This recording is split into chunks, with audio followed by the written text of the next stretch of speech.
The second pattern that I have is another nymph, tungsten nymph. I think tungsten is gaining in such popularity. We sell a lot of flies, and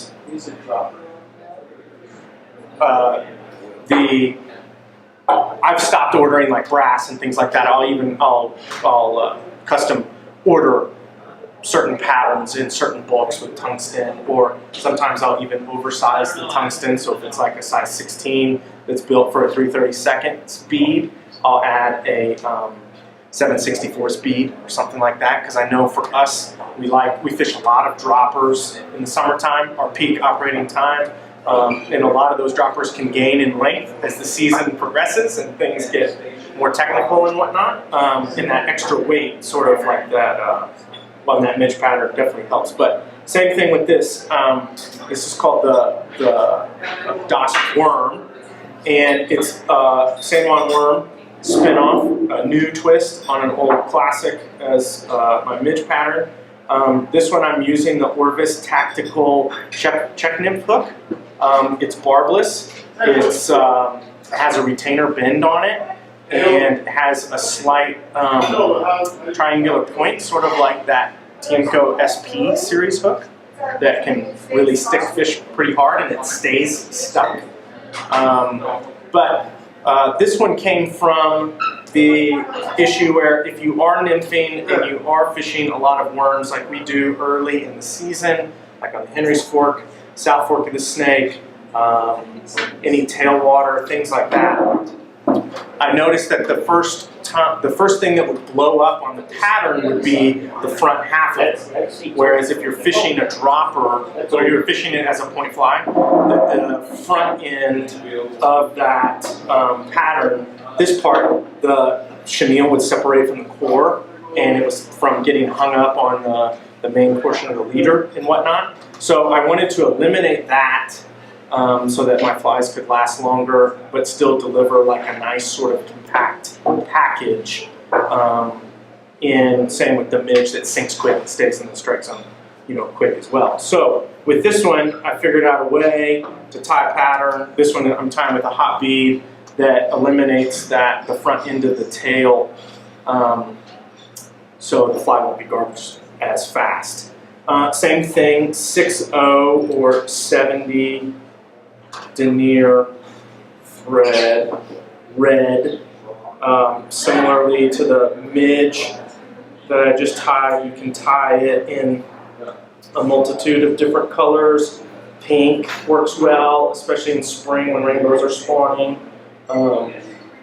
Guys sometimes swear by the chartreuse color, like Box Canyon. I know that sounds strange, but I've seen it happen. Guys like the Merlot, I call it the Merlot color, the red, the wine or whatever. But very similarly, start your thread.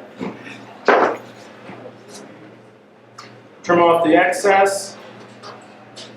And what I do immediately is remove the front portion of the worm. So I scoot it out, back, sort of like so.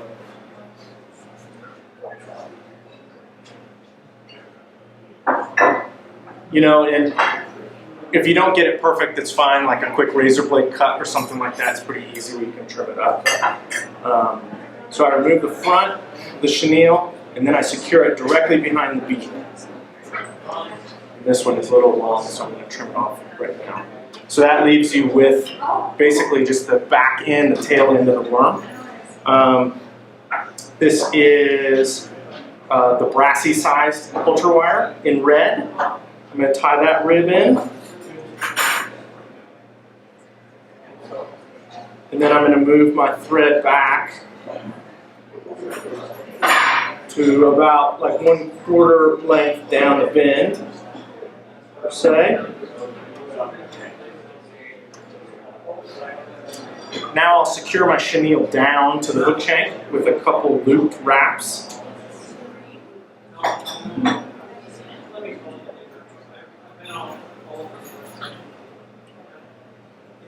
use a couple loop wraps back forward towards the bead to secure the chenille down.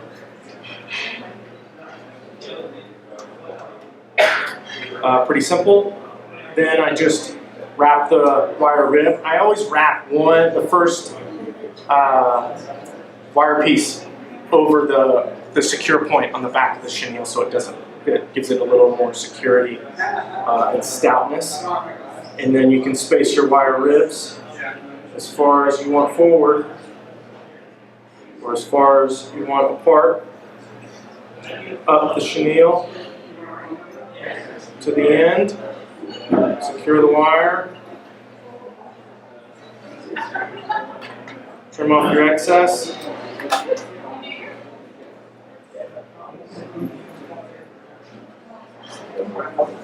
Whip finish.